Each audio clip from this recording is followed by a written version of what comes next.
everybody. Welcome to The Banished Zone, the show about flesh and blood with Bryn. And with Chris. It's the show about flesh and blood, but goth. Yeah. That's why or whatever. We're in the Banished Zone right now. We're it's in all, the Banished it's all purple. Zone. You know, we just talked about what we were going to talk about. But I just remembered Dusk Till Dawn got spoiled. Oh, yeah. That's a good thing to lead off with. So, hello. This is the show about flesh and blood, but spooky. Mm-hmm. And I'm just hammering that point home in case certain people at LSS are watching, because we are called the Banished Zone. Yeah. And there is a set called Dusk Till Dawn. There's a Shadow Runeblade that plays out of the Banished Zone. Yeah, and I just want you to know that if you do want to give us a spoiler, we will have a lot of fun with it. Yeah, there's a guy named Alex that works at LSS that's exceptionally handsome and good at his job, I'm sure. He is. He's good at his job.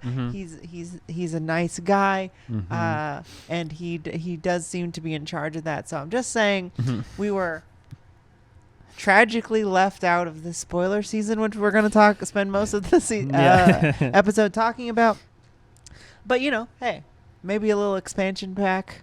We'll see. Whatever. Maybe a little expansion pack gets thrown our way. We're just happy to be in the community. That's true. At the end of the day. Yeah. If we never get a spoiler, we're still going to do the show. It's just an honor to be nominated, really, for a spoiler. Yeah. It's very cool, and you get to look at it, and it's a lot of fun. Our cat is here, and she wants to be on the show. If you didn't know, Dusk Till Dawn is the next... Not Outsiders, the next set coming out in Flesh and Blood in June? July. I think. Yeah, what is this magic? We already get spoilers for the new set? This set's not even out yet. What is this magic? Yeah, and it's confirmed to sort of have a Shadow Runeblade and Light Illusionist, sort of be Monarch 2. Yeah, which is a cool idea. It's a lot more than we get usually before this set even comes out. Yeah. I feel like we got Dynasty spoiled the similar way in ICV2. I could be wrong about that. Or Uprising. I don't remember. But it was like after, it was like after the last set had come out. So It's a lot of information, because it's like, I feel like it implies that the set will mostly be Shadow and Light cards. So you can already sort of expect like what you will and won't get. Like it might just kind of, like you said, be an expansion on Monarch only. Right. And there was a lot of, I don't know if, maybe not only. Maybe there'll be new Shadow and Light heroes. Like maybe they'll make like a Shadow. We really just don't know. I mean, anything? There could be. James talked about it on the Fluke Inbox interview, saying that it was an expansion pack, but in a new way, in a different way. Yeah. In a way we hadn't seen before. And sometimes when they say that, like, that can mean a lot of different things. Sometimes they've been like, oh, the story, like...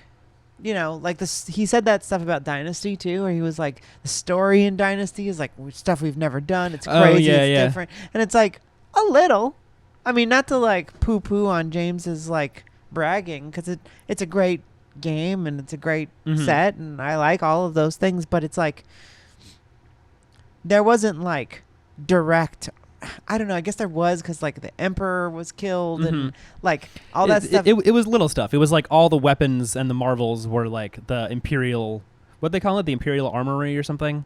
That it was like they were all in the like Imperial Palace of Volkor, whereas in like Crucible of War and Everfest, the weapons and equipment or whatever that were in the set were just kind of random stuff. It's like in this one, it's like they're all in Volkor. Yeah, no, I mean that's the thing. It's like they're starting to do the theming really interestingly, but it's like. I'm not learning literally the story through looking at the cards or anything. I kind of thought we'd find out like the conclusion to the Uprising story. Like, did Phi take over? Like, did Phi and the Volkai take over? Did the revolution, was it quashed? Was it usurped by liberals? Is Dromai in power or something at this point? Like, as the Empress? Who, like, we don't know. Yeah, so, we'll see. And I always expect when he says that it's going to get to that level, and it never really does. So who knows what it means when he's like, we're doing something we've never done. So we don't know, but I think everybody wants brute cards, and everyone wants warrior cards. Oh, that's there true. was a story. One thing I haven't heard anyone mention is that there was a story right before Uprising where Minerva gets sent into the dark realm by a necromancer, and then Dory becomes filled with the spirit of soul, and it becomes functionally a light warrior. It really seems that way. And no one's thinking that. No one has been like light Dory in this set, but I think that we will. We'll probably have light warrior cards that will be for Dory. Interesting. You know, like we might get new archetypes. So you think we'll have some new heroes in the set along? I mean, I guess we know we're having a couple new heroes, so why wouldn't there be more? Now that I think about it, there has never been a set that hasn't have new heroes. Yeah. So yes, right. I suppose you're right. Yeah, I guess. Yeah, I guess what I meant more was like new heroes besides new Chain and Prism. But yeah, it would make a lot of sense to have like new warriors and other kinds of brutes and stuff, or maybe like new kinds of like a different class combined with light and shadow. I don't know if that would get too like narrow. I don't know what they're gonna do. I'm just saying it's an interesting thing, and we're the Banish Zone, so that's got to be top of our list. Yeah. Because there's gonna be shadow stuff, which deals with the Banish Zone. Anyway, there's not much meat on that bone. We have a title. And I mean, we know we're gonna get a Prism, a Light Illusionist, and a Shadowrun Blade. I feel like we know stuff cool. to not expect. It's like I don't expect any Ranger support in that set. I don't expect any Guardian support. You know what I mean? It's like, sure. Which is already interesting. It's like other supplemental sets have had some cards for every class, and this one I feel like maybe won't. Like maybe it will only have cards for Shadow and Light heroes, and maybe some other. Like I don't know. Vanilla Warrior. I think it might be like low on the things we just got, Ninja, Ranger, Assassin, but I bet there'll still be like Guardian cards. Okay, and, yeah. You know. It could be. Definitely it's not like I'm expecting that there's like a new archetype of Bravo after this set comes out, or of Oldhim or whatever. Right. But, maybe a couple different cards or something. But we'll see. Yeah. So another thing, the big news before we get to Outsiders and everything that has to do with everything. We missed two big. Oh, we've been gone for a little while. Sorry about that. We were sick. We were in the Banish Zone. We got cursed by the demons. Yes, we got some sort of bad illness. Not the ones you were thinking of, because we tested negative for all that stuff. Chris is still feeling it. Right on cue. I'm okay. So sorry about that. But we have also missed two big events, which was the Calling Auckland and the Battle Hardened Charlotte. It was in Charlotte, yeah. Interesting results, I think. Yeah, can you pull up the top 8 for that Calling Auckland?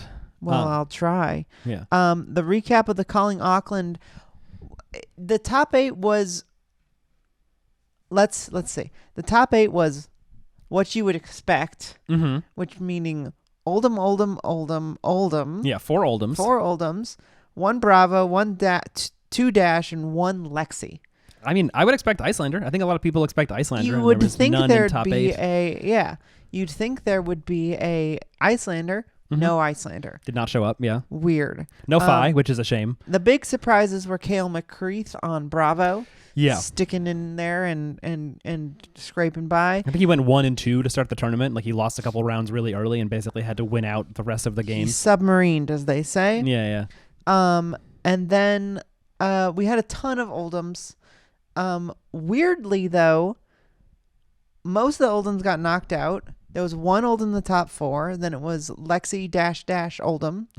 And then the top 2, the finals of the whole thing, were Dash versus Lexi. Yeah, that's definitely not what I expect for... And I gotta say, this matters if you're the kind of person who's complaining that everything's Oldhim. You have to look at this and be like, no, it isn't. Yeah. It's not all ice. Like, if a Dash and a Lexi can be... Yeah, there was... hundreds of people, right? I don't remember the exact number, but I think this is something like if you, I mean, I guess to be fair, Lexi was ice, right? Yeah, she's ice, but she's an ice hero, and she wasn't. It wasn't a very lightning style. It was Lexi. not. Yeah, it was not lightning, and it was not Azalea. So it's like it's still a deck that runs ice. But And you said somebody said to you that like ice is so powerful, even Lexi has a chance right now. oh, it wasn't to me. It was a video. Pheno Black did a video with Dan Rutkowski, and Dan was like, "Yeah, ice is so good right now, it makes Lexi playable." Which Right. I'm kind of kidding, but also kind of not kidding. Interesting. Yeah. Because usually when people are talking about the ice decks, they mean Oldhim and Icelander, like the meta dominant decks. Lexi definitely did not make a big meta splash, I don't think, in the ProQuest season. I don't remember how many she won. No. I feel like as a Lexi stan, I should know that off the top of my head. I think she won some. Like, she didn't win 0, but she won not very many, and Oldhim and Icelander won way, way more. And so it's like those are the decks you think of as like consistent, dominant at a big event. They're just going to crush it. Right. So I think that's interesting. I'll also shout out 2 local players from our area made the top 8 at that Oh column. yeah, Dave Lynn was top 8 on Dash. Top 4, in fact. Top 4, in fact. And Michael shout Feng. out Dave. Dave just started playing a couple months ago. Yeah, Michael Feng, I'm sure everyone's heard of. You know, he's been crushing it for a while. But Dave literally got into the game like 2 months ago and picked up Dash and has mastered the deck It's already. the only deck he has. Yeah. He doesn't have he doesn't have the cards for other decks because he just started playing. I have never beat him. Me neither. Me and him were top 2 at an armory. Mm-hmm. I lost to him after going 3-0. Yeah. With Briar. But he is very good. I lost to him in top 8 at a ProQuest, where I think he then went on to. Oh yeah, he won that ProQuest. He went on to beat Michael Feng in the top 8. So on Dash. yeah, playing Dash still. Speaking of Michael Feng, there was also a Battle Hardened in Charlotte this weekend, which Michael Feng won with none other than Oldhim. And that top 8 was also pretty icy. So the top 8. I think it was Oldhim, Icelander, Bravo, Dramai, Icelander, Dory, Dash, Dramai. So not that much, but the finals were Oldhim and Icelander. Yeah, it like had sort of what you expect, where it's like a couple Oldhims, some Icelander, some Maniac on Bravo, who for some reason is playing Bravo and not Oldhim, or I don't know, maybe Bravo is equally good. I'm not sure. And then also Dromai. Dromai was the most played deck at this event. Yeah, by a lot, right? It was like 18 Dramais. I don't know if by a lot, but more than anyone else. For sure. Not by a lot. Yeah. Dramai at 18, Briar at 16, Icelander at 16. Yeah. Which honestly, for Icelander, I feel like that's high representation, because often at these tournaments, like, Icelander is dominant, but it's not actually like the most played deck. But it seems like people are kind of falling off of Phi and other aggro decks just because they're like not doing as well. I mean, when was the last time a Phi won a calling or a Battle Hardened? I didn't even know the last time a Phi like top 8'd anything like at a Battle Hardened. Is he getting pretty iced out without Belittle, I think? Yeah. Unfortunately, those bans didn't seem to really do the trick. So that brings us to Outsiders. Yeah. I will say it didn't do the trick in like I guess what I wanted to say was like I don't know if the band's intention was to make Oldhim and Icelander not show up. Yeah, right? I think it was to make them like a little worse. A little less dominant. And I think considering the finals of the last calling were Dash and Lexi, I think you can say that's a little successful, but I mean, like, I think we still saw 4 Oldhims in the top 8. I think definitely some of those games, like the Lexi player, I think his name was Diggle Dixon, had to beat an Oldhim to get to the finals. And I think if that Oldhim had a Winter's Wail, it's like he would have had a lot more game into Lexi, where it's just like the ability to constantly give a Frostbite, to always be hitting for 4. It just is that much more consistency and disruption into that deck, and so it's like it gives other decks a little breathing room where they're not having to face disruption like every single turn from the Frostbite on the Winter's Wail, which is what it felt like before into Oldhim. Was really crazy. Yeah. I think Pokimoki today said someone was asking about what Flesh and Blood opinion has everybody have knives at your throat or whatever. Yeah. I think Jeff I think it was him. I'm going to look it up just to make sure I don't like attribute something he wouldn't want attributed to him. Well, I remember him saying Oldhim does the best at big tournaments because it's the easiest deck to play. And that's it's what not I was close. thinking. Yeah, I wasn't sure if that's like a joke or not, but like, I mean, I do remember it is. It's not hard. Yeah, I remember he was like, you just block and then you hit the big attack. Yeah. Watching the finals of that Battle Hardened, where Michael Feng beat an Icelander, I was like, this makes it look really easy, and it's like I'm sure it's like more complicated than that. But it was just like block 6 for, pitch 2 cards, swing for 10. Block, swing hammer. Block 6 for 10. Right. Ice react, crown, swing hammer. I mean, it's like the thing is you have all these things you can activate at any time. Like you can react every turn, you can crown every turn, you can block every turn. You have to pick your spots of like when to do it. But I think if you like have learned the matchups, it's kind of just like do the stuff that makes you win. And it's also funny in the interview after the game, Michael Feng just kept talking about how lucky he got, and he was just like, "Yeah, this happened, and then I like drew into a red attack, so that dealt 2 more damage, and then like I had this when my opponent was I think he had a sink below his opponent had a sink below in his hand when he had a command and conquer, so then like suddenly he couldn't block, and it's like it's funny. I mean, it's like it's going to be true in a card game that you're like having to get a little lucky to like win something, and it's like Sure. I feel like he's such a good player that he's like noticing exactly where like luck rolls his way and like makes him win an event. Yeah.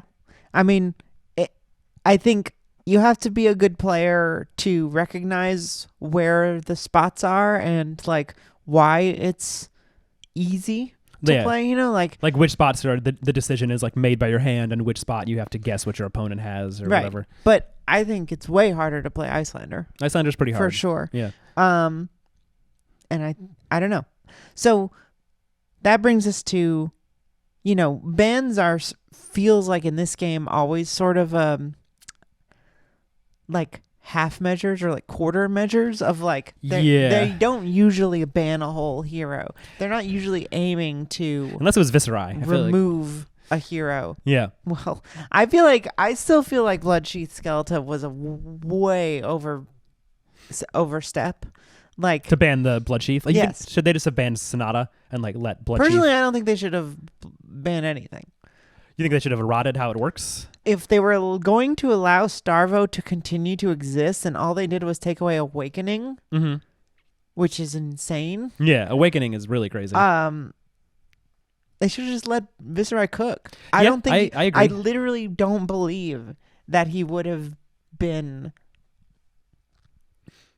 like far and away the best deck. Yeah, I don't, because like Chain and Starvo existed and Prism existed and like I mean, people were playing Viserai a little more than Chain because it was a little easier to do. That combo, yeah. But I don't even know if you could argue that Chain that he was more powerful than Chain. Yeah, I don't know. I didn't like play in that meta really, so I can't say. But yeah, it's like weird because you're totally right. Like they were just like the plan for Starvo basically was let Living Legend speedrun him there, and then it did. And yeah, I don't know. It's also like if Skeletor and Sonata were still legal, then Viserai would have a really good game into Oldhim.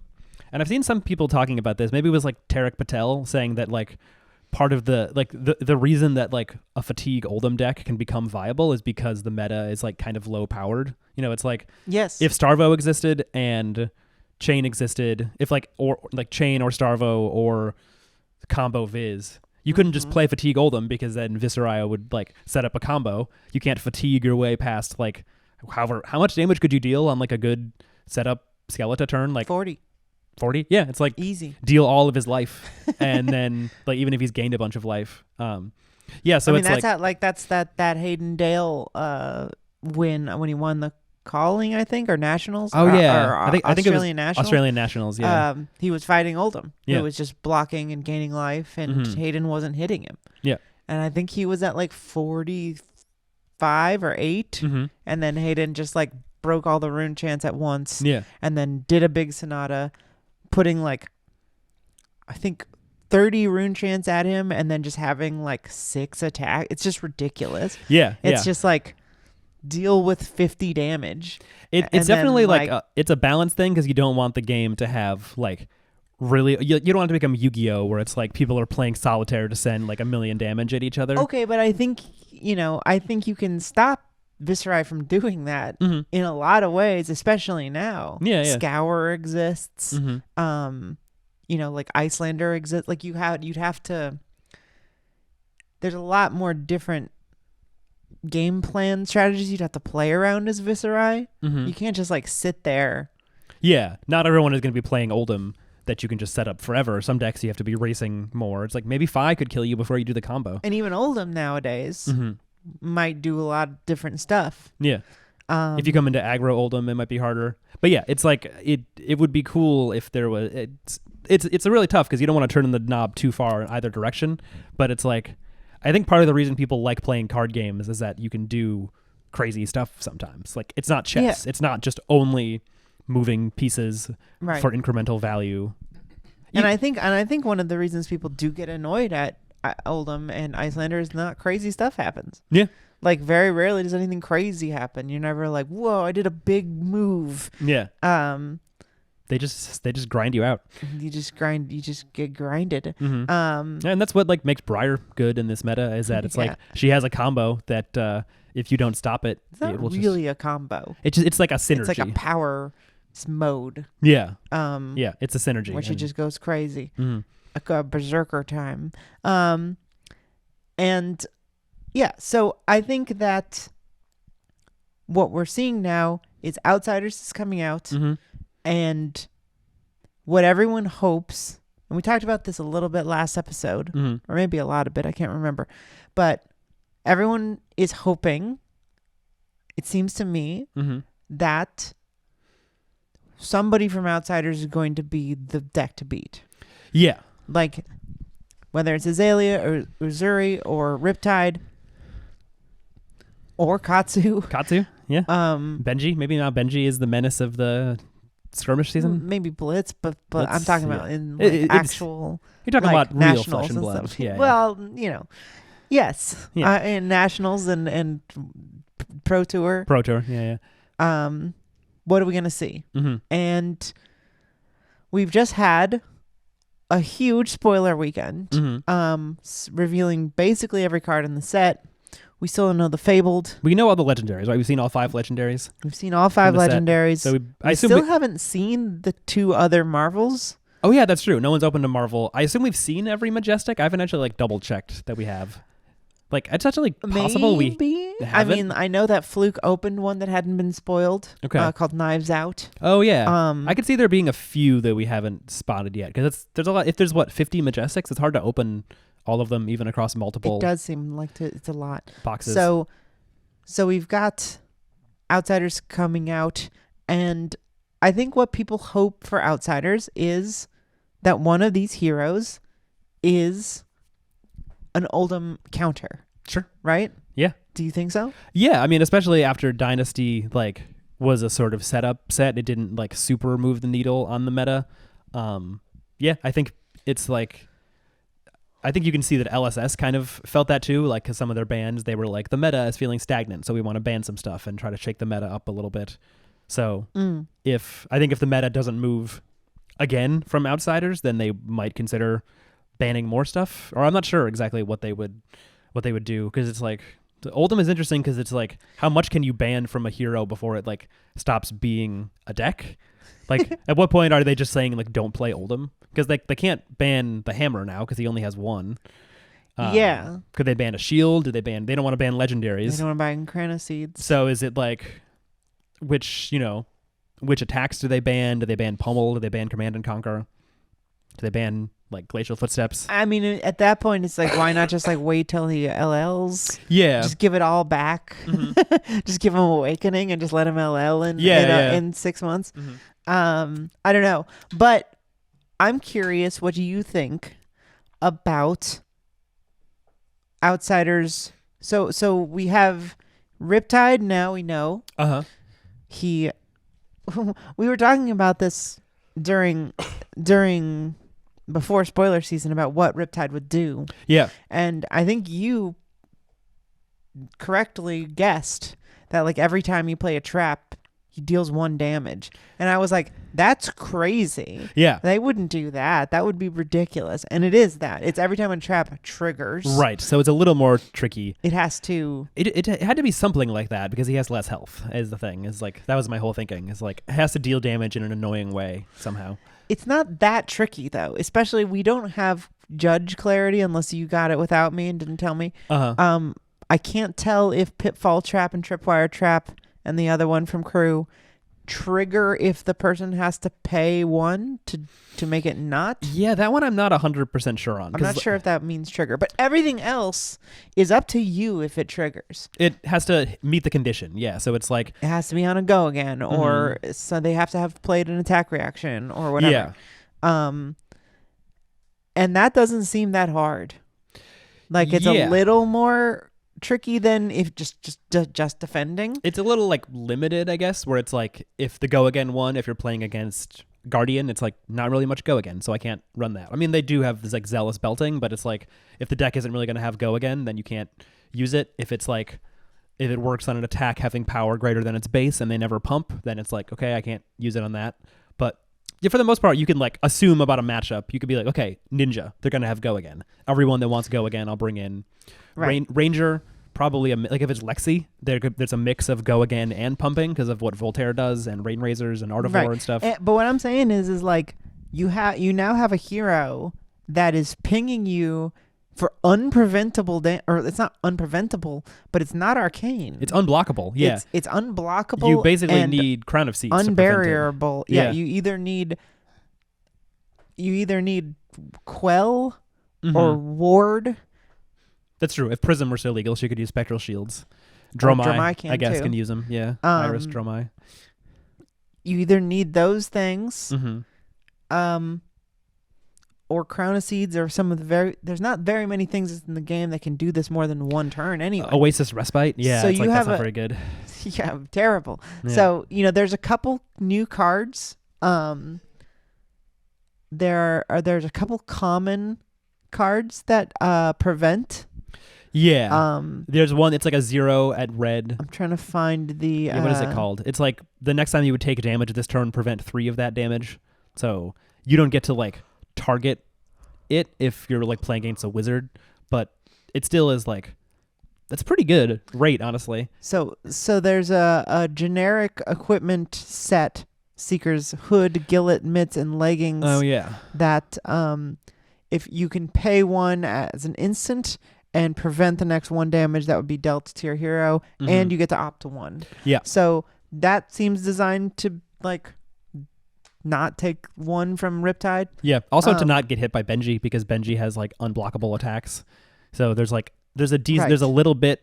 It is always like I'm just like realizing that's kind of how it always feels in Limited. Is you're like in Uprising there was dragons and there was arcane damage. And there's like a little bit of Arcane Barrier and there's Oasis Respite and there's a few poppers.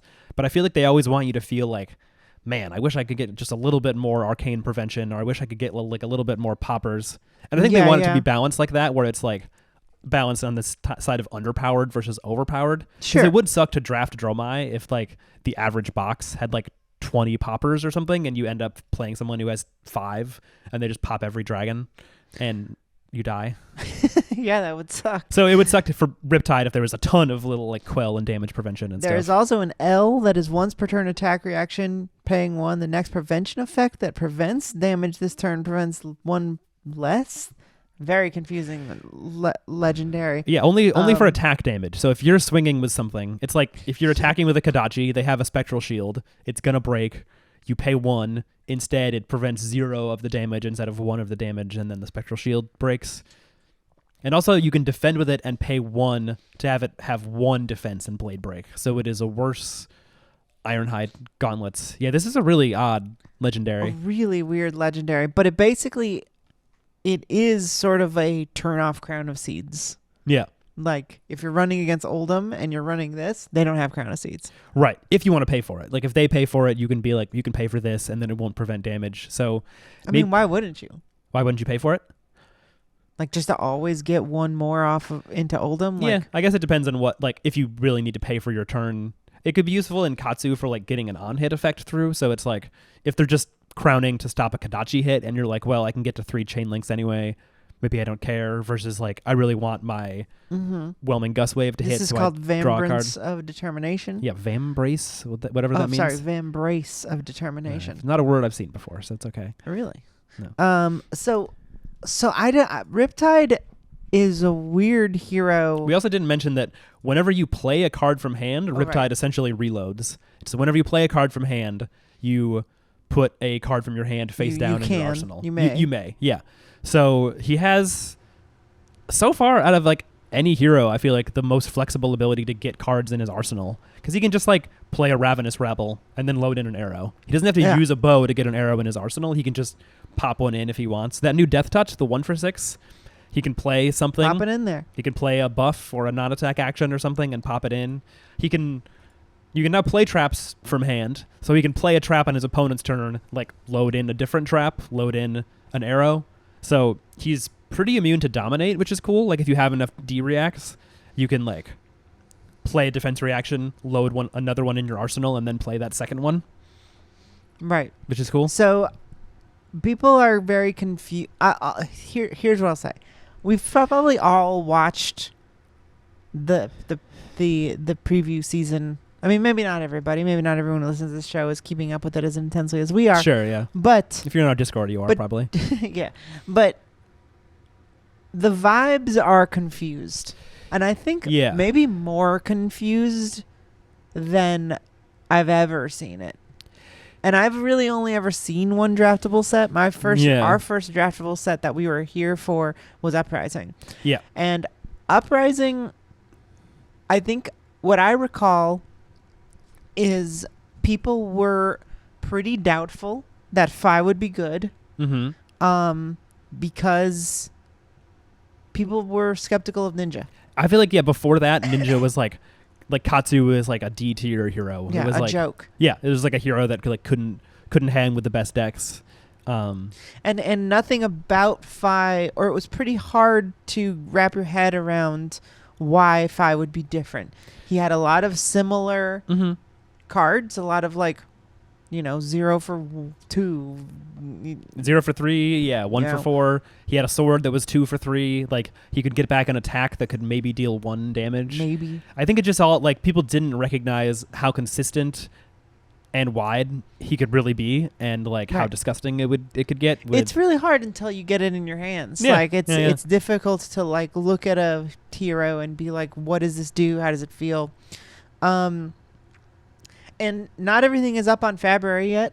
Mm-hmm. So I doubt that very many people are really playing. I mean, this happened yesterday. People are playing it on Talishar, which is fucking crazy that you can already kind of play. There's a whole list on Talishar.net of the bugs and stuff. Not only the bugs, but all the cards that aren't there. Right. News. Outsiders. All spoiled cards as of Sneak Attack implemented except Amnesia, Backhill Kid, Vibrance of Determination, half implemented, Burden of the Past, Conceal, just tons a lot of stuff. Tons of stuff. And I mean, they're working overtime. I mean, you look at these games. Look how many are Riptide versus Uzuri, Dash Azura versus Azalea, Riptide versus Riptide, Katsu versus Riptide. Mm-hmm. Yeah. Yeah, most people, they're trying to play it. Yeah. People want to figure it out, and people will figure it out. Mm-hmm. I think the thing is that my memory of Uprising was that people were like, well, Fi will probably suck.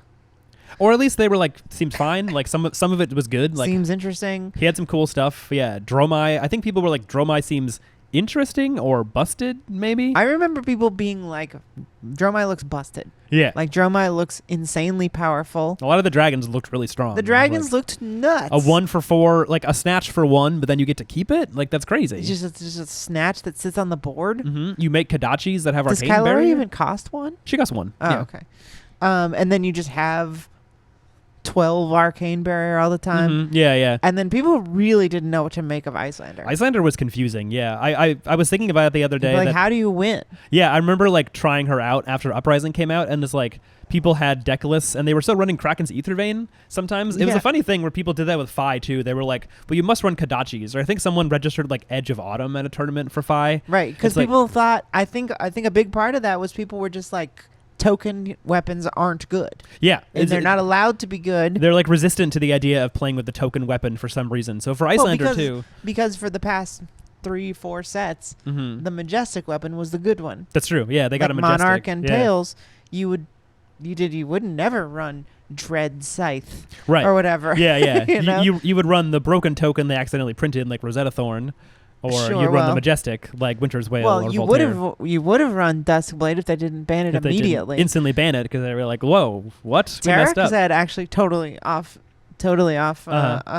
off topic, but Tarek said yesterday, I think yesterday or this weekend, that Duskblade isn't OP anymore.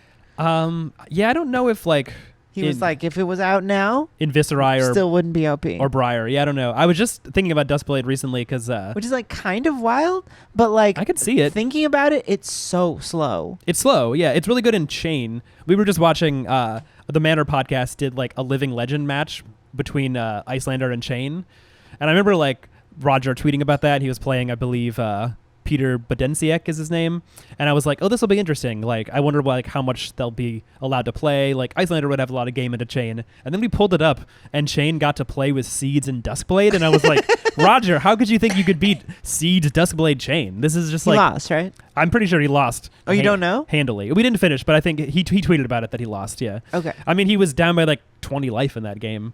Yeah. Yeah, it just like that looked crazy. But yeah, I could imagine that like Briar with Duskblade or Viz with Duskblade is I can definitely be on Roger's side if it's Pro Tour 1 Chain. Yeah, like no seeds, no Duskblade. No Seeds, no Duskblade, and then like Icelander still has Amulet of Ice. That seems winnable. But Duskblade, yeah, and I don't know. hypothermia. And hypothermia, yeah. Well, he did have hypothermia, but it was not Right. enough.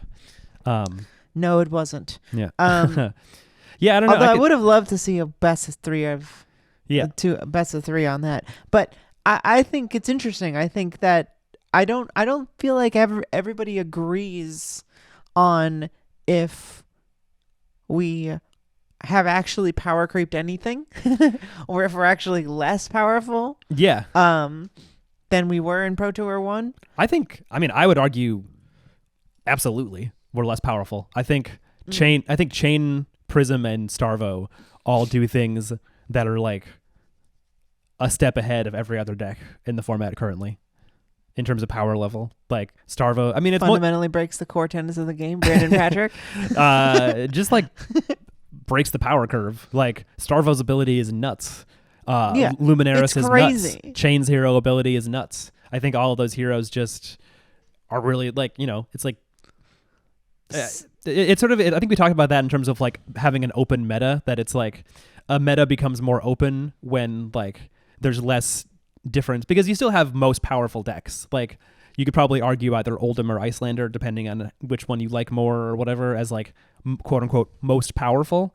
But it's Right. like between Icelander and then Levia, or Oldhim and Levia, I think, or like Azalea, I think there's like less of a gulf. We talked about this before, that it's like with Starvo, it's like why show up with a different deck? With like a Yeah. deck that's not Prism or Chain. For sure. You will have no chance. Whereas if you like really learn the Oldhim matchup and you play like Lexi or Dorinthia, you can win sometimes. It's not necessarily favored, but it's winnable.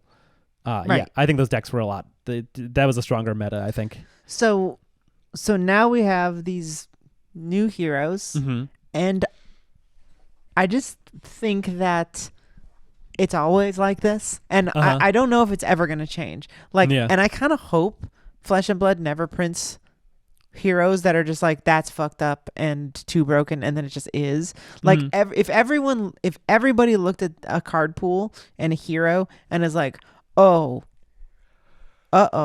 Right. It would have to just it completely. would just be so overpowered that it would be broken and it would break the game. It would have to be like nothing but 0 for 5s or something. But what's even crazier is, even as I say that,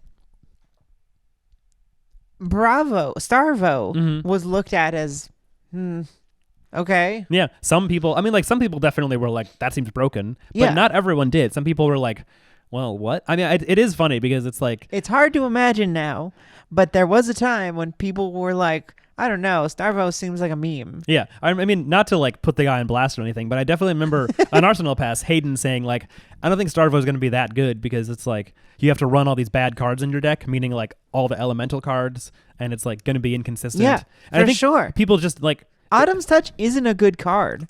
Starvo runs worse cards than that. He runs like, I think he runs like Blue Lightning Surge sometime, or like Blue Heaven's Claw. Like, pull up like a Michael Yeah. Hamilton Yeah. Starvo list from when he like won a calling. You will probably be shocked at the quality of cards. And Right. this is like partially, it's just like a reps thing and like a numbers thing. Like once people played enough games with Starvo and like realized how good Crown of Seeds is with this ability, and were like, oh, this is how you can, this is how you can always trigger it.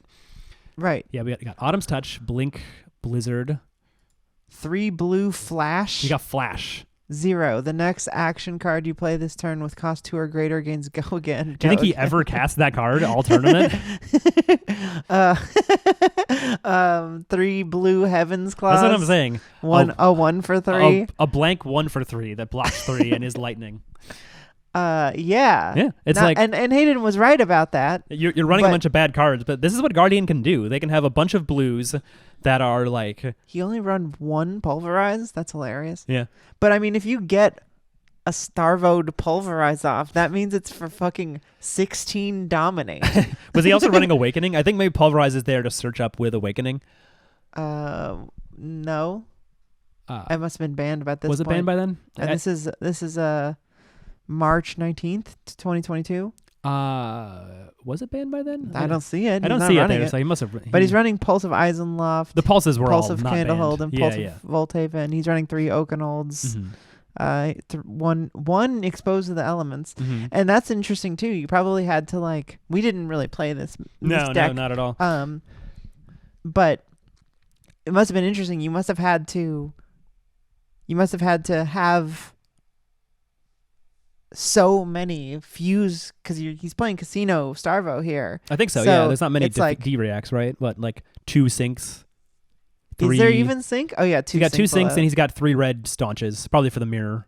So it's just wait until you get the nuts, and then you play a big and then thing do that's it. in your arsenal. Yeah. Right? Oh yeah, and then in this deck he was playing the yellow Autumn's Touch too, which is even worse than blue Autumn's Touch. But that was specifically so he could a 3 for 6. he could pitch it for the Starvo ability, and then he'd only pitch 2, so then he could also pitch an ice card and an earth and ice react.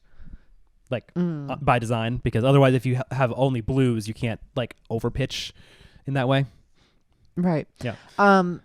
Yeah. So Hayden's right about that. Yeah. But people were like, "Oh no, the numbers are insane." Right. And The consistency is it insane. doesn't actually matter. The disruption is insane. It's you can you get to run Crippling Crush and Oaken Old and have them have go again and tear people's hands apart and then keep setting up and doing it again. Right. What were we talking about? Oh, my point is that even when they printed something as clearly fucking broken, and I mean that in a real way, right? And wasn't Hayden even saying that when Awakening was legal, this was all I guess they had just printed Pulverize, so people hadn't quite put together oh, you can search for Pulverize with that and play it for free, basically. They printed something that became that broken and speed ran to Living Legend. People who are really good at the game can be I don't know if it's that good. I don't know. Yeah, maybe not great. And so I'm just saying, I'm looking at these cards, and I'm looking at Trench of Sunken Treasure and being a card for 1 pitch every turn. If you want. Yeah. So an arsenal. On a Michael Hamilton level, well, that's a card. Also, you had to get it into your arsenal. Right. Riptide does that for free. He does that really every easily. time. Yeah. You've never been able to pitch from Arsenal before. Yeah. And it can be a red if you know you're going to need that later. Mm-hmm. Yeah, you can. I was also thinking about this that I feel I feel like they seem a little wonky. Literally every card in this set seems wonky. Yeah. In a way that makes me feel like they're too powerful. Crown of Seeds seems wonky. If you show it to people. When I first saw Crown of Seeds, I was like, this doesn't do anything. Yeah, 1 damage. This sucks. Having to, because it Crown of Seeds away your arsenal. Yeah. And then it does the same thing. This is a Crown of Seeds, but you get pitch. Yeah, and it doesn't draw a card. Also, it'd be cool if it drew a card. That does suck. Yeah, it's not great. But I was thinking about this: the Trench, and then combine it with Death Dealer, where Death Dealer costs 1 to activate. You put an arrow in, and then you draw a card. So you have something in arsenal. Mm-hmm. You bottom that to gain a pitch with Trench, and then put something in your arsenal, and then draw a card. So then it does kind of feel like Crown of Seeds. You're bottoming your arsenal and then drawing a new card for free. And then I don't know if that's better than just paying for Death Dealer by pitching normally, but it's a cool interaction. Right. So that's not a draft card, obviously. That's a legendary. We're talking about Trench of Sunken Treasure. Yeah. But there's a lot of new stuff that I think people are highly undervaluing, and I'm sure there are people out there screaming that this something is overpowered and broken. Some people are saying that they think Uzuri is overpowered, I think. I don't know. I'm looking at Uzuri, and I don't know how anyone beats Uzuri, honestly. Like, you don't know how they beat it? What do you mean? It looks so crazy to me. Let's talk about Uzuri. Okay. If you want. So I personally, I'm still gonna just aesthetically and I think play style wise, I'm the most interested in Riptide. Yeah. He looks cool. He looks cool. He's waterlogged. It is interesting how Azalea doesn't have another bow in this set. Yeah, the token bow is just the barbed castaway, which I guess Azalea and Riptide are both using. They both got token quivers, which is cool. So they both have a quiver. Yeah, specialization quivers. Yeah, they'll each have a quiver that they can use in limited and in general. And that is actually, we were talking about power creep earlier. That is a hard power creep. That's just like a class got a new equipment it can wear more than anyone else like can. I mean, yes, like I guess technically, but I also don't know if I buy that like it's power creep to strengthen one class. Sure, I just mean like it's power creep for that class. Like they get it. Well, I think what I mean is that it's like they get access to a like equipment zone that no one else has, so they can be running what everyone else runs, and then also just have a quiver on top of it, which I think they need. Yeah, they clearly clearly need it. Yeah. So talk about Uzuri. Yeah. So Uzuri has a cool hero ability. I guess it's similar to something called ninjutsu in Magic. I didn't ever play with it, but basically she can, if you're attacking with something with stealth, you can, as an attack reaction, put that attack with stealth on the bottom of your deck and banish a card from your hand, and then you flip it face up, and then if it has if it's an attack with 2 or less power, it swaps with the stealth attack on the combat chain and becomes attacking. No, wait. Where do you get to put stuff on the bottom of your deck? I said it out of order. You're banishing a card from your hand face down, and then... Oh, you do get to put it on the bottom of your deck. Yeah.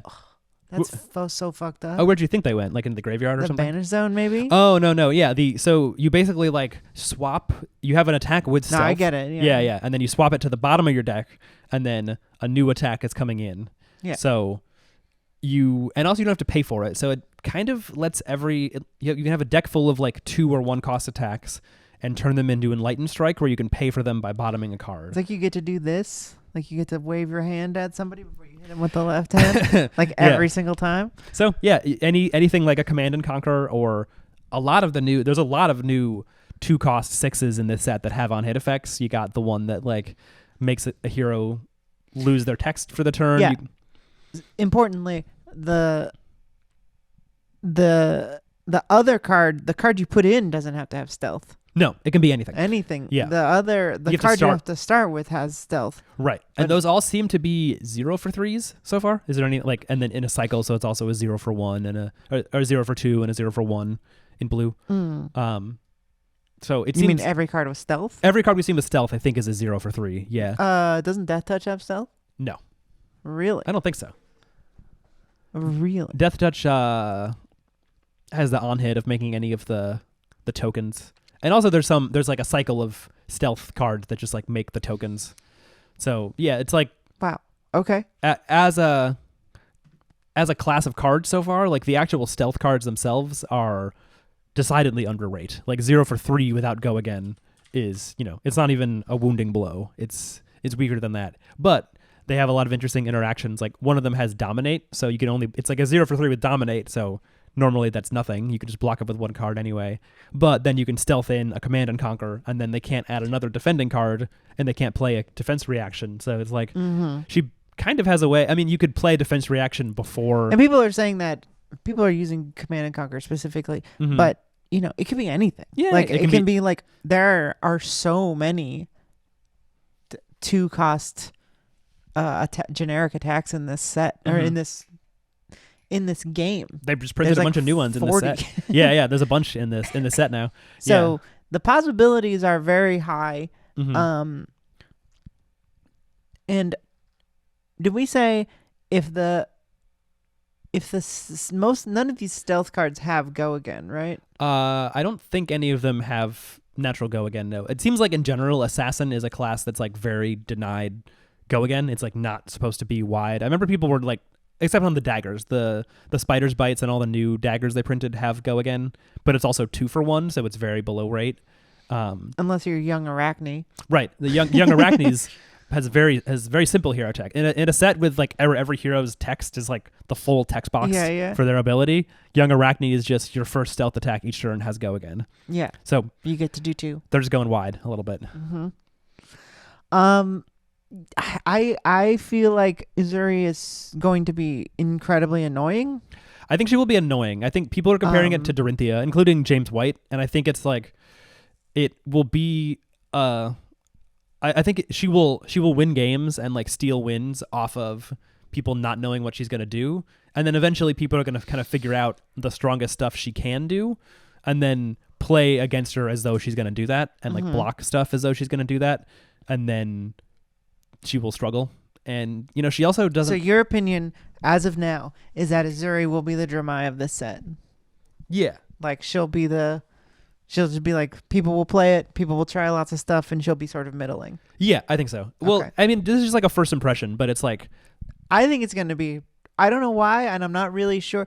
There's like dagger stuff. Mm-hmm. There's traps that she can play. Assassin has a lot of like weird, annoying stuff for sure. So it's like people could figure out stuff that like makes this hero really tricky to play against and like really powerful. Mm-hmm. I think I'm just thinking of it as a rate where it's like her hero ability does not deal any damage. Like that's the first thing. There's no like added damage or disruption. Like, you know, Icelanders doesn't exactly like, well, Icelanders kind of does because you can play a blue spell on your opponent's turn that deals damage and then also turns on your waning moon, and you know, also you give them a frostbite on their turn and that kind of like stops them from dealing damage to you. Uzuri doesn't do any of that. She just like lets you play an attack in an evasive way, and she lets you not pay for it, but you also have to like lose a card to pay for it. So you're kind of like, you can do a 2-card 6 or a 2-card 7 if you have like a big attack. So it's not really above rate. And then, you know, maybe also people are saying you can like pummel it. So it's like maybe you play a command, you have a stealth attack, and then you sneak in a command and conquer, and then you have a blue and then a pummel in your hand. So you pitch those and you play it. So then that's 4 cards for 10 damage and a discard. That's pretty good, but that's not really like above rate. So I feel like it'll struggle. Like Assassin so far, like after Arachne came out, was kind of generally like has some disruption, but not that much, and doesn't deal that much damage. Like cannot really race decks that deal a lot of damage. So it just sort of falls behind on damage and does not have the ability to like control the game state. And I feel like the stealth assassin like Uzuri is going to be similar, where it's just like she has a lot of block 3s and some good attack reacts and stuff and some good on hits, but not enough that she's like locking you out of the game. What do you think happens to adult Arachne? I'm not sure, because it doesn't feel like doesn't have any new contract cards. There's the new legendary chest that you can buy back with silver, but there's no cards that make silver in this set. What?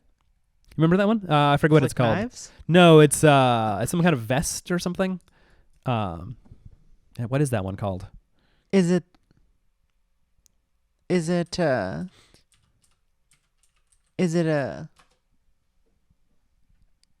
an assassin card? Yeah, it's an assassin chess piece that blocks for 1 and I don't remember. Does something. I don't remember what it does. Sorry. Weird. There it is. Yeah, Redback Shroud. The next attack reaction card you play this turn costs 1 less. Oh, okay. So it's it But you blocks, have to destroy it. it blocks 1 with Battle Worn, and then it's a tunic for attack reactions. Oh, but you get to pull it back with the silver. I see. Yeah, I don't know. It Interesting. It's like Arachne came out. I kind of remember like people, maybe it was Cooper or someone, like someone local who plays assassin, saying like, I hope that in the next set, when it was sort of spoiled that they were working on stealth, people were like, I hope it's not going to be like you have contract and then you have stealth and they don't really intersect. Well, they don't. So yeah, it's kind of like, you know, when Arachne came out, I think people were like, yeah, it's a cool class, it's just not finished yet.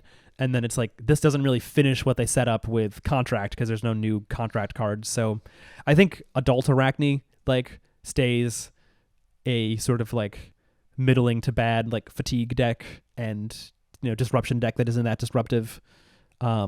Uzuri, I feel like her hero ability is like more able to push damage through evasion. So like could be I think the Flick Knives legendary is crazy. that. I don't actually know how to evaluate that. Like being able to throw daggers and have them hit and then get a new one from your. They also have Go Again on them. The daggers have Go Again, and the daggers are definitely like. She's gonna make it awkward to block because she can like hit with a dagger if she has extra pitch, and then also being it's like there's all the different daggers now that give -1 to like all different types of cards. So if you're playing against Dorinthia or someone who plays a lot of non-attack actions like a wizard, you can make their cards block for less, and then you can send damage in at them. I think a lot of people are also undervaluing the diseases. The disease ones are good, yeah. Like the I think in general the diseases are insanely annoying and yeah, they're good. And like swingy. You have access to them. Like if you give someone an inertia token. Mm-hmm. Like is inertia the one that they lose their arsenal in hand? Yeah. Like I'm just trying to think, there's been a lot of times I've been hit with a Command and Conquer when I really didn't want to be hit with a Command and Conquer, and it had to hit, or like they pummeled it or whatever. Yeah. And I lost the arsenal I had, and that can like lose you the game. That's true. And it's like, if you can give someone an inertia token like 3 times, there are lots of heroes that just is like, okay, well, fuck me then. That's true. Yeah. I guess I lose the game. Yeah, like maybe you like. Uzuri will. It all goes on the bottom of your hand, not your discard. But you still lose it, yeah. If it's like a combo card, if you're Bolton and it was your Lumina Ascension. That's what I mean. Like, if you're Kano and it's your Wildfire and or Lesson in Lava or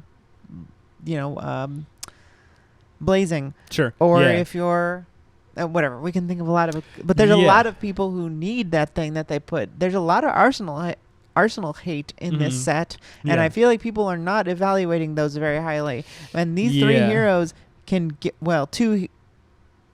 3 heroes can give 4, you. I guess if you count Young Arachne. Can do that to you pretty easily. Hopefully there's not a really good Guardian hero that can just get rid of their arsenal to like prevent damage and draw a new card, and could be kind of OP. That would be kind of OP.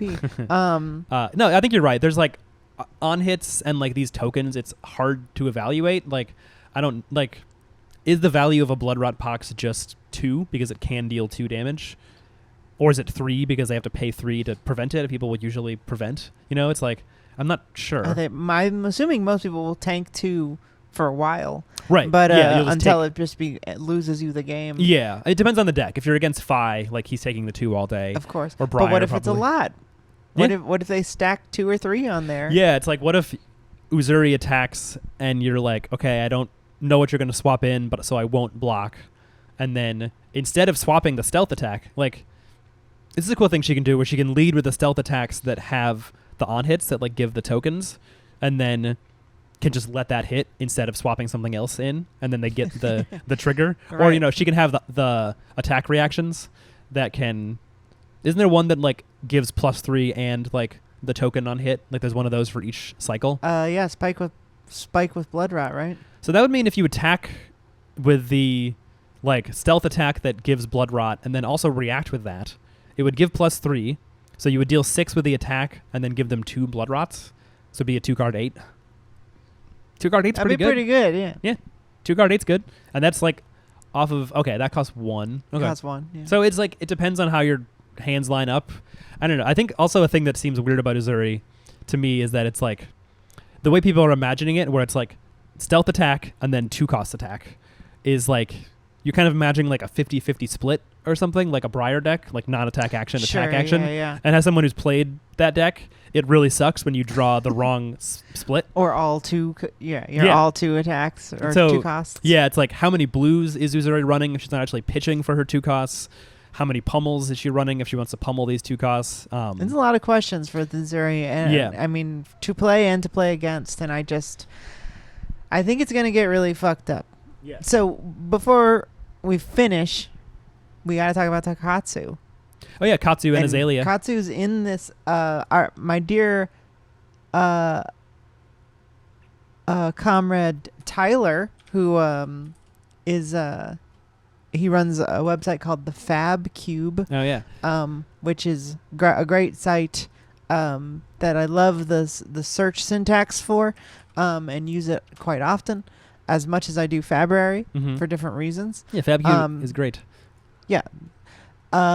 He in our Discord showed he made a flow chart for all of the ninja combos. Because there's like some new combo lines now. Like Twin Twisters has a combo, and look at this. There are a lot. Yeah, and it's insanely complicated. I don't know how this is like a fighting game. Yeah, like trying to keep all the combo like lines in your head. Yeah. There's less they have to worry about in the set because there's no he has a little asterisk, right, of like the ones that are can be mimicked by be like water. Oh, okay. Is what the asterisk is for. Right. Okay. I thought I'm trying to remember which all ones are in. I think he just said which ones are in. Outsiders. Right. It's not all of them. It's not all of them. There's no crouching tiger, pouncing key, and for draft, it's not as complicated. Yeah, but there if you're playing Katsu, do you have all these cards, like in your deck?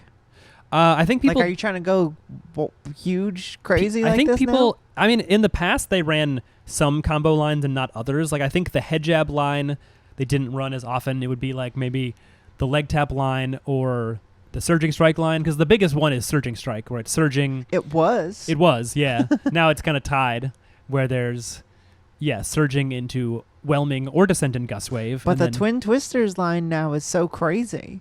Yeah. Into cyclone roundhouse. Twin Twisters into spinning wheel kick, which can also go into itself, I think, and then can go into cyclone roundhouse, or it can go into back heel kick. And head jab got 2 more, which I like those. So I think the thing about Katsu is that it seems like they made the combos up before and were like, these are cool, this is like fun and flavorful. I think people liked it a lot. Yeah. But it was just like not consistent enough for what you got. It was also too linear. Yeah. Where it was just people were like, okay, so you're playing a surging strike. I know exactly I know a whelming gust wave follows this. I know you're trying to get off the Mugenshi into Lord of Wind line. Right.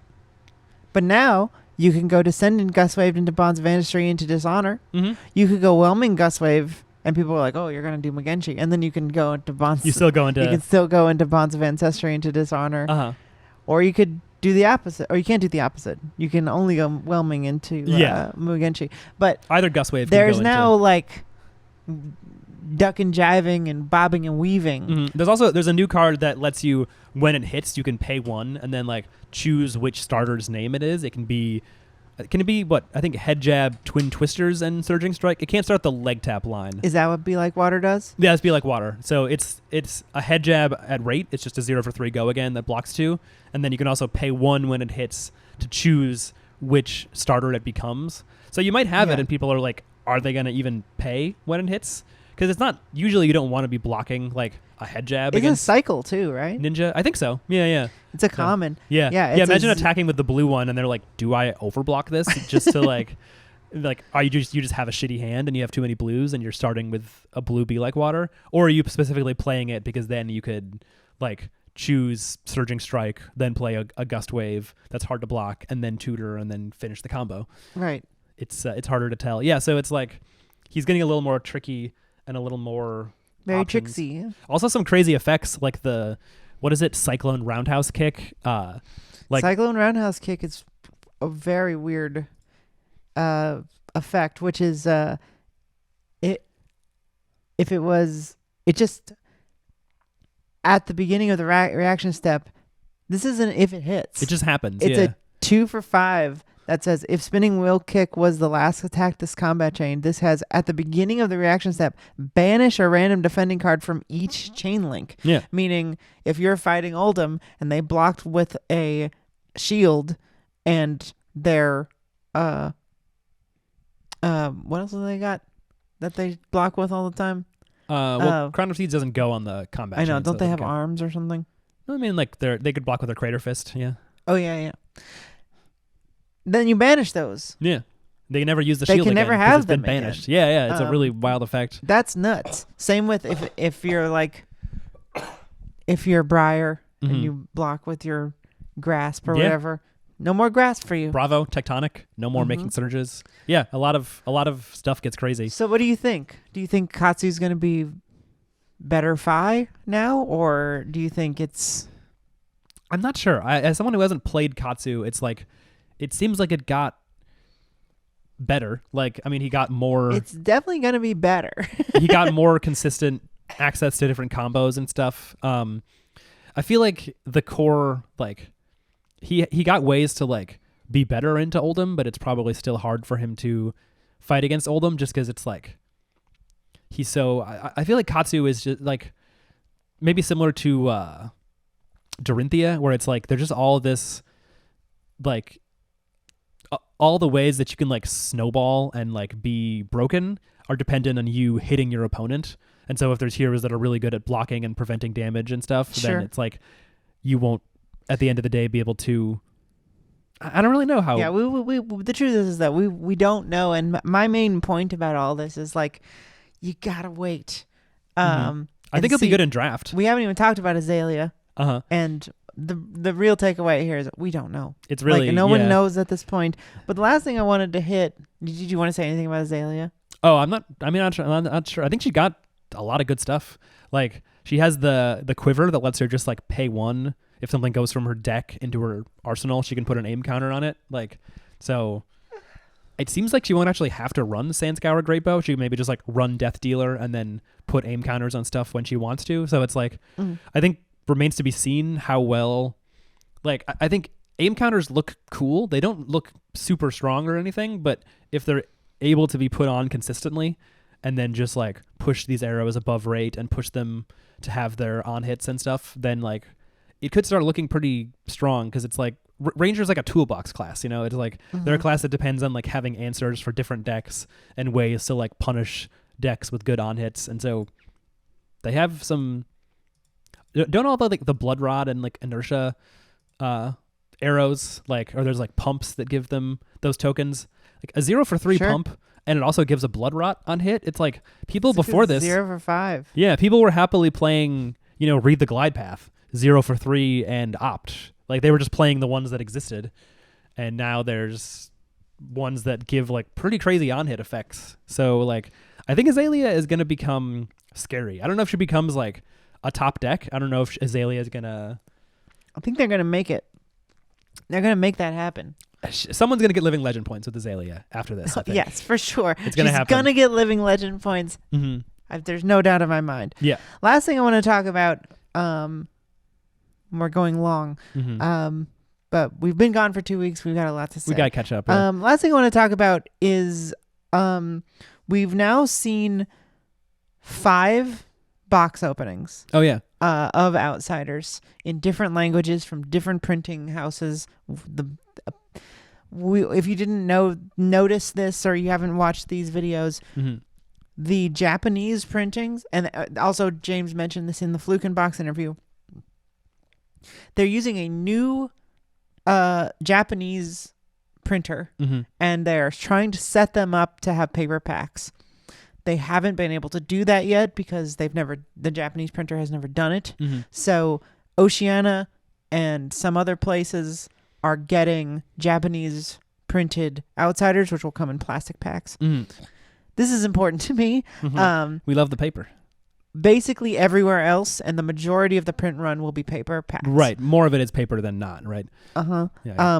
The Loidophidia. The French Flesh and Blood channel, Loidophidia, they got paper packs because the European ones are all paper. But all the Americans got shipped Japanese printings. Because that's what they had first, or what they had to send out from New Zealand or whatever. Right. But James did say that most of North America should be getting paper packs. And that they're trying... They don't want to ever have the plastic flow wrappers anymore. It's better experience. It's a better environment with the paper packs. It's just unfortunately how it goes. Yeah, it's so nice to draft with paper packs. Just and like the company is leading the charge. It seems like they like found out about it or invented it or whatever. And LSS is the only company doing that. And I think he was like, I'm surprised that people haven't followed us. They're not following suit. Yeah, I remember when they first announced it, and like there was like the professor did a video where he was talking about like when Magic tried it and there was like these weird like cardboard boxes that like ruined the card or Yeah, whatever. yeah. Like they looked terrible and stupid and like they didn't really try that hard. But yeah, it's like the paper packs just work. The cards aren't They're really great, and they're apparently a little more expensive. Right. I think which that's is just it. probably why Hasbro is not doing that. Yeah, it's like But you'd Good. think I wouldn't think.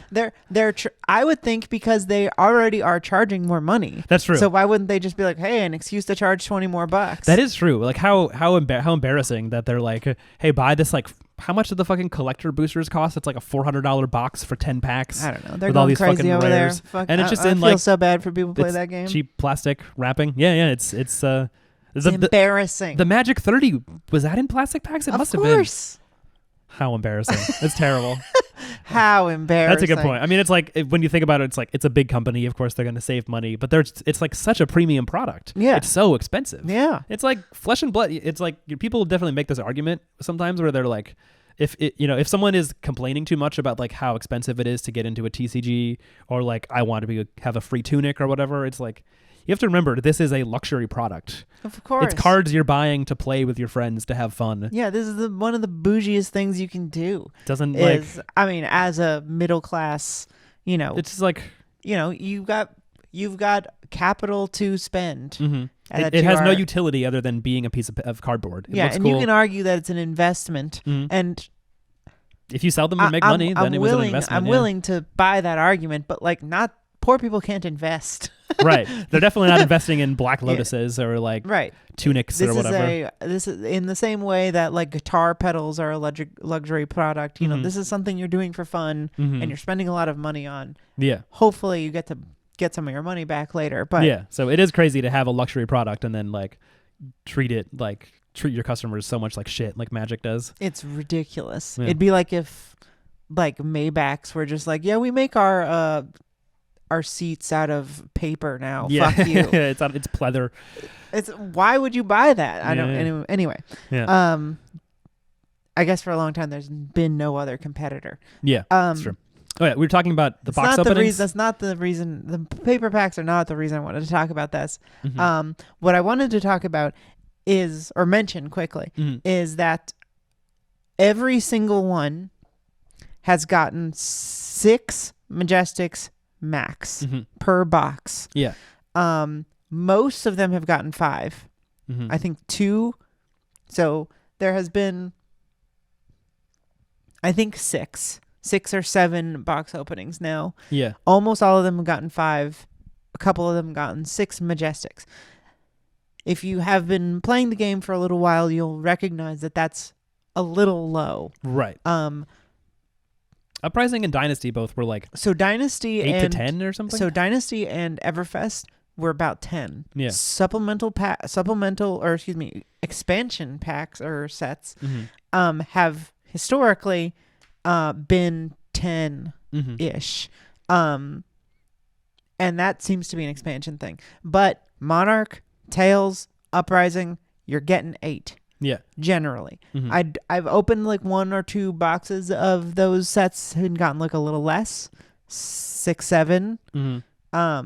And been like, hey, but usually in those boxes I get like a double cold foil or something, like Yeah. And then- something to sort of offset that. And going back to like Arc and Welcome to Wraith and stuff, you had super rares, so it was like you get some supers and then less Majestics, but Yeah, you would end up with like kind of a around similar amount. 8 or 10 or so of like both. It was like you'd get like 4 to 5 super rares and 3 to 4 Majestics. Yeah. It's always been around 8. Yeah. And I think it's interesting, and I'm not sure, people are sort of have lots of different opinions on this. Right. People are like, well, we can't know yet because it's a small sample size, so who knows? Is that it's a small sample size. We've only seen 1 Belgium printing. Okay. And they got 6. Yeah. It is a thing. I feel like I always like think this, that it's like the boxes that people do when like the set drops, like the pre-release box breaks. They always seem like kind of lame boxes, and maybe that's just because it's like you're really hoping to see every legendary and the fabled, and they open maybe 1 legendary, and you're like, oh man, that was lame. So one thing I will say is that while the Majestics are definitely lowered, the legendaries seem higher. Almost, I would say, over 50% Mhm. of the box openings have had a legendary. Yeah, which like for a single box is like kind of That seems like unlikely. a pretty high rate. It used to be about 1 in 4, right? Like an uprising or something. Yeah, you'd get one a case. Yeah. If you're lucky, you got two. Yeah.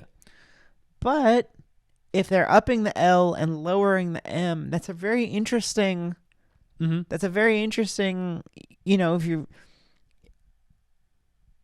if you like are probably gonna get an L if you buy a box. Mm-hmm. That's a much more interesting way to think about it. It's like Yeah, I feel if like it's like if you know you're probably going to spend $80 to $100 and get a legendary. Mm-hmm.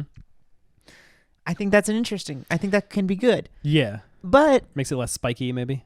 if it makes all the Majestics $30, Yeah. that's scary.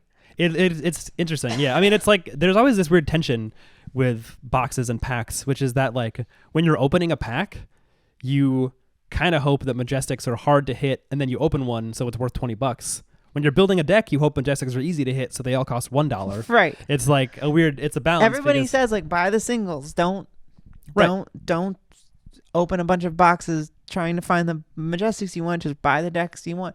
But if you're like me and you Mhm. want to try all the decks, Mhm. you want all the Majestics.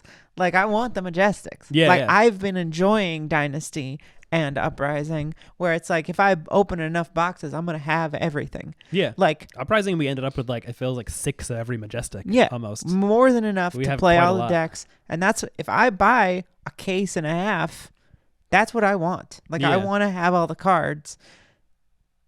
I understand there's going to be chase cards, Mhm. and I don't want every Marvel. I don't want it to be a living card game. I'm not saying that, Mhm. but I am saying that for the basic play pieces, Yeah. I do want to be able to buy those and open them Mm-hmm. like normal, and then I'll have to buy a legendary or two, or I'll have to, For sure. you know, if I need a fabled or something, I'm not expecting to pull that. Or Yeah. again with the Marvels, you're not expecting to get the Marvels. Those But don't. in yeah. this set, we only have 3 Marvels, which I am feeling weird about because I really liked that you could open. Here's what I hope. Mm-hmm. I hope that there are secret, weird, rare stuff in this set that people have not spoiled Mm. and we haven't seen. That's true. That's possible. Extended art stuff, Marvel stuff. We have I mean, seen they did say specifically there are only 3 Marvels. right, but we've seen extended art cold foils, which is like they've Mhm. never done, or for legendaries specifically, they've never done extended art legendaries just like in the set where you get a different view of like the legendary. Right. So That's very cool. maybe there's more extended arts. Those There seem probably like are, big right? hits. Like other extended arts that we haven't seen yet. That's like they have them in pretty much every set. We to just some don't degree. know. Yeah, there's a lot we don't know about so- the set, about like what will be a hit. But and- I will say that I'm cautious and a little bit worried about the lowering of Majestic hits. Yeah, I had a thought. Like, I wondered if that was like a draft consideration. Like, do they think Yeah, a you lot were of saying that. a lot of the M's are like might feel like draft bombs? Like some of the the codexes are really good. I feel like 'cause maybe they like were testing draft and they were like, if there's too many codexes and then someone gets like 2, their deck just feels really strong. So we wanted to make it like a little more rare that they happen and like lower the. Yeah, but how many packs are you supposed to buy Mm-hmm. before you can get 3 of them? Like if you're Yeah. trying to run them in your CC deck, if I want 3 Codex of wait, they're not legendary, right? No, Yeah, no. They're majestic. So yeah. if I Oh, want right, 3, you if can I run want 9 Codexes, yeah, because which they you- seem really good. they seem good for the Rangers and the Assassins. Yeah, they seem. How many do I have to buy? Are they going to be enough that they're going to be $10? Mm-hmm. I don't want that. I do not want to be paying $90 for shit that goes in my deck. Sure. Yeah. But, you know, I don't know. We'll see how it shakes out, but I'm a little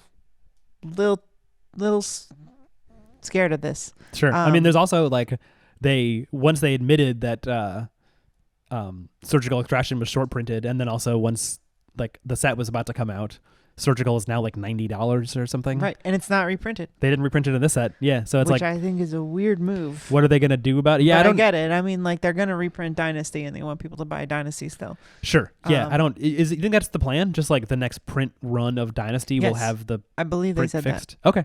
That feels like it'll take year to affect the price or something. I don't know. It's like I'm currently like I'm glad that I'm not interested in playing Assassin really anyway. But if I was, I'd be annoyed that like one of the best cards is underprinted and costs $90. Like that sucks. Why did they accidentally short print the best card for Assassin? They were trying to short print Regicide. Right, because that's a card that's not very good and it's kind of a meme. It's like, I don't know. It's not a big deal. It's just like, it would be annoying if that's like a class you really want to play and you're like, I'm not going to pay 45. It's not worth $40. And then it's like, oh, it actually is worth 90 or. Sure. I don't know. It is a cool thing about this game, like that, like we have a lot of cards and I have decks right now and it's living. And so it's like, or not living, but like there's no rotation. So there's no actual need to get any of these cards really, unless there's like maybe something that it's like, oh, this will be good in Icelander or Fi or Oldhim or something. Like I could just play decks I already have. And I'm curious like how that's gonna. Yeah, but you want to play the best one. Sure. I mean, that's why I'm scared that the Assassin becomes too good. Sure. You're saying what if Assassin's really good? But you're saying that Assassin's not going to be good, very good. It could be good if it becomes the best deck. All right, real quick. We're ending the show. Okay. Gun to your head, money on the table. Okay. Who's going to be top 8ing? Like, who's the new S tier deck? If you have to pick, assuming one is... You're saying out of Outsiders. Out of Outsiders, Heroes. Okay. Because I would say, I think... You think Lexi's going to be I think Lexi will become good with the new stuff. Out of all of them, who could top 8? I feel like maybe Azalea would be, if I had to pick one, I think I would pick Azalea because she already... You think she's going to be the business, huh? I feel like she was... I mean, I don't even know if she'll be the business, but it's like, I don't know if I would say Lexi is the business and she top 8'd a calling. It's like... I think Azalea will do it less than Oldhim and less than like Icelander or maybe Bravo. Like Bravo doesn't top 8. I don't know, because it's like a lot of people are like, I remember we were watching a Fabled Hunters video and Saint was like, Bravo made it that far to the top 8? Yeah. And it's like partially because he was being played by a madman who loves Bravo. But it's like Azalea has made a top 8. Levi got her to a top 8 at a Battle Hardened and then lost to a Dromai in like a pretty unwinnable match. Sure. So I think like she already... with like really dedicated players and pilots like Levi was reaching a point of like she has some good matchups. She can like be good into aggro decks. She has ways of dealing. I'm not asking who's gonna get a little better. I'm asking if there's gonna be an S tier hero made out of this set. Who is it? You think it's Azalea? I don't know if any of them are S tier. All right, I'm saying Riptide. You think Riptide? Okay. I'm aspirationally, and kind of realistically, because I think it's gonna feel a little like fatigue. Riptide is like the weirdest to evaluate, because his hero ability. I think it's gonna feel punishing. I think people are looking down the barrel of every time they attack, it's a risk.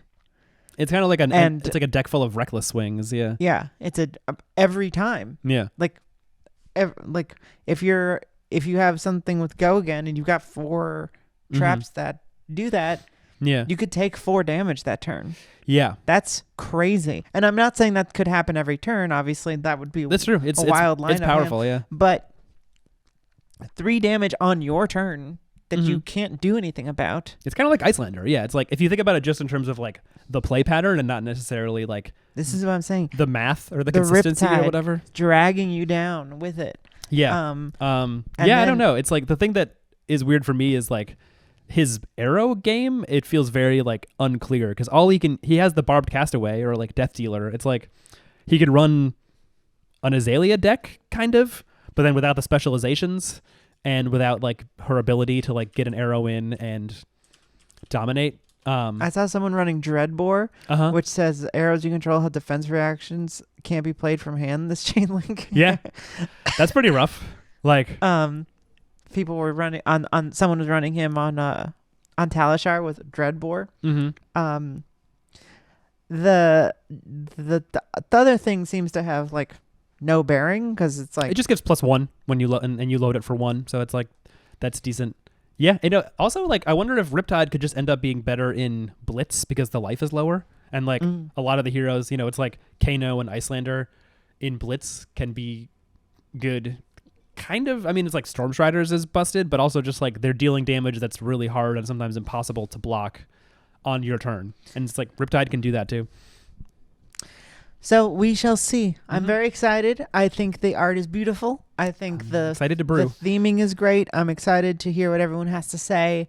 I'm so happy that Riptide seems so strong. He seems cool. Yeah, he seems good. I was really excited to play Riptide. I'm still excited to play Riptide. I'm more excited to play Uzuri now. I wasn't very excited to play Uzuri because I didn't love Arachne's playstyle. I agree. I think Uzuri looks really fun to play in draft. I think it looks like for sealed and draft, this is going to be a really fun set because it's like it looks like it's pretty open. It looks like there's a lot of angles. Like with Riptide, it's like if you're drafting and you get a couple traps and you're like, this isn't that many traps, you can just lean into Azalea. If you're drafting Katsu and you're like, all I'm getting are the blue ninja cards, you can be like, why don't I lean towards Benji?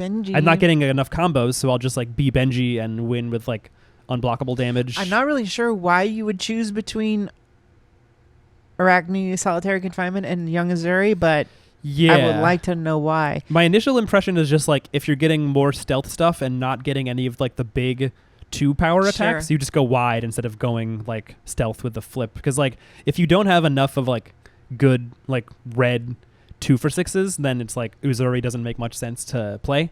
So you can just be Arachne instead. But if you have enough of them, I can't wait to get my hands on this thing. I'm very excited about it. Soon we can play sealed. I think there's a whole nother episode though before we even get there. So hopefully people crack it.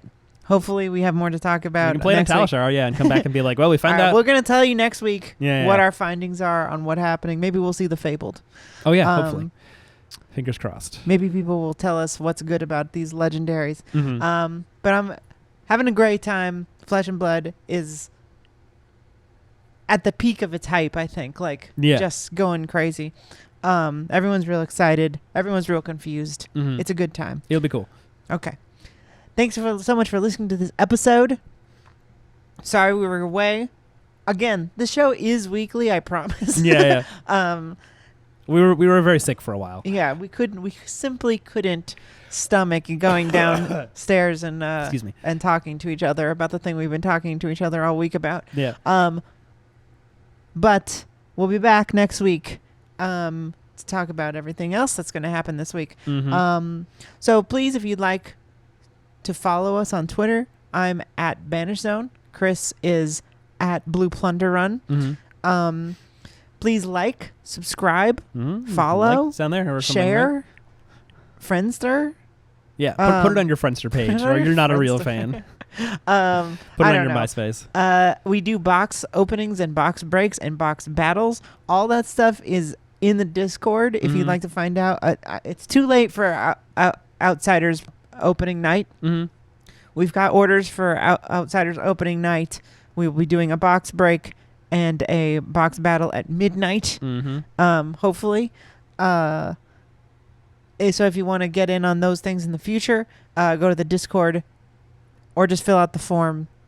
Otherwise, hang out with us in the Discord and subscribe. Subscribe to the YouTube. Why not? Tell people about the show. Or listen on podcasts. You can subscribe on podcasts or Spotify too, if you don't want to see our faces. Right. It's that's on an option. all of the things. Every single thing you could possibly listen on. It's there.